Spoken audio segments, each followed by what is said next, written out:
The rain fell heavily on the parade ground that morning, drumming against the steel helmets and the slick black asphalt like a relentless march of ghosts long forgotten.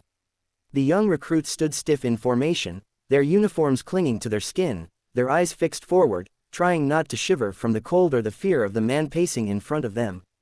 Colonel Harris, a legend in the Marine Corps, carried himself with the weight of a man who had seen decades of battle, whose name was whispered in both admiration and fear.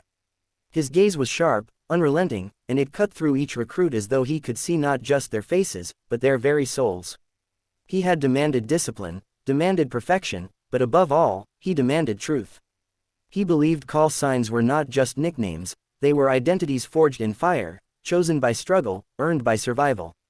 That morning, he stopped in front of a young woman at the far edge of the formation, her posture straight but her eyes carrying a shadow few could recognize. When he barked his question, what was her call sign, the world seemed to hold its breath. The others had answered easily enough, their chosen names echoing bravado, humor, or pride. But when she finally spoke, her voice steady but soft, two words rolled out into the storm, cutting deeper than any bullet, Phantom 7. And in that instant, the hardened colonel, who had never flinched at gunfire, who had stared down death on distant battlefields, froze. His face drained of color, his breath caught, and his footsteps faltered. To the recruits, it was a mystery. But to him, it was the sound of ghosts crawling out of the grave. For he knew Phantom 7. He had fought alongside Phantom 7. And Phantom 7 was supposed to be dead. Years earlier, deep in the barren mountains of Afghanistan, a covert Marine unit had been sent on a mission that would never officially exist. Known only by numbers and call signs, they operated in silence, vanishing like shadows, striking where no one expected. They were the unseen guardians, the phantoms who never returned to base the same way they left. And Phantom 7 had been the youngest of them all, a girl barely out of her teens, trained in intelligence, reconnaissance, and unconventional warfare. She had been sent not because she was the strongest, but because she was invisible in ways others weren't. She had the gift of disappearing, of moving through danger like a whisper, of carrying hope through hell itself. But the mission had gone wrong. Surrounded by enemy fire, cut off from extraction, the team had fought until only a handful remained. The last Colonel Harris had heard, Phantom 7 had given her life to cover the retreat, her signal lost in the firestorm, her body never recovered. He had carried the weight of her death for years, telling himself she had been another casualty of war. Until now, the recruits knew none of this. They only saw their colonel standing still in the rain, his hardened jaw trembling for the first time. And they saw her, this quiet, unassuming girl, standing tall with eyes that had clearly seen far more than basic training could ever offer. She didn't smile, she didn't explain, she didn't break the silence that fell between them. For in her heart, Phantom 7 was not a name of pride, but of scars. It was a reminder of the lives lost, of the brothers who never came home, of the ghosts that still visited her in the dead of night. Her story was one she never shared, not because she wanted to keep secrets, but because speaking it aloud would tear her apart. After that fateful mission, she had crawled through 3 days of mountains, surviving on melted snow and sheerwool, evading enemies who hunted her like prey. She had seen the faces of her fallen team in every shadow, heard their voices urging her forward, reminding her that she couldn't die too, not when she carried their last words, their last hopes, their last fragments of existence inside her. When she was finally found, half dead and delirious, she had begged not for rescue but for silence. She had begged them not to write her name, not to make her a story, not to carve her into medals or headlines. For she believed the dead deserved peace, and she could not carry the weight of being remembered as a hero while her brothers lay beneath foreign soil. So she had vanished, slipping out of official records, walking away from the world that had asked too much of her.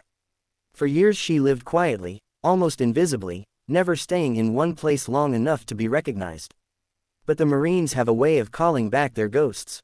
She returned not because she wanted glory, but because she could not bear to see others walk into battles unprepared for the storm.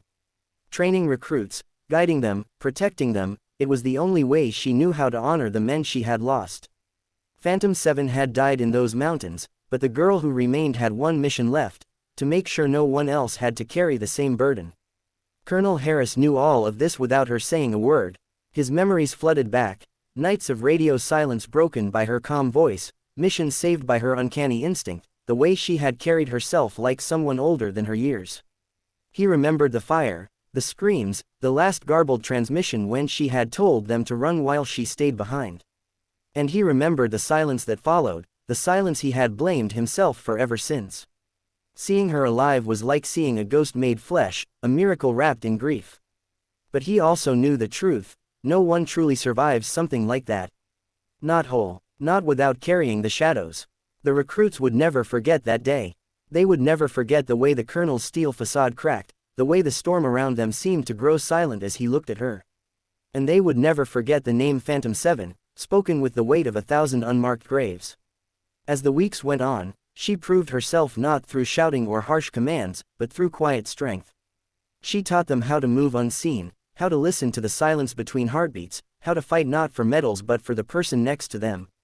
She carried no rank in her tone, but every word was carved from truth and experience. The recruits learned to trust her not because they had to, but because they saw in her eyes that she had already walked through the fire they feared. And when Colonel Harris watched her work, he knew she was giving them a gift he could never give, the gift of surviving with soul intact. Yet late at night, when the world was quiet and the recruits slept, she would stand alone beneath the stars, whispering names only she remembered. Each whisper was a prayer, a promise that they had not been forgotten. And though she never cried in front of others, the tears would fall in silence, hidden beneath the cloak of darkness, as the ghosts of Phantom 7's past stood beside her. The day came when Colonel Harris finally spoke to her privately, asking her why she had returned, why she had chosen to step back into the life she had once abandoned. She said nothing at first, only staring into the horizon as if searching for something far beyond the reach of words. And then, softly, she answered, not for herself, but for them. For the 6 who had not come home. For the voices that still echoed in her dreams. For the ones who had called her sister, even in their final breath. She returned because their story could not end with silence. She returned because carrying their memory was heavier than any pack, but abandoning it would be betrayal. She returned because Phantom 7 was never just one person. It was all of them. And as Colonel Harris listened, he felt the old wound in his heart ease just slightly. He realized then that survival was not weakness, that living was not betrayal.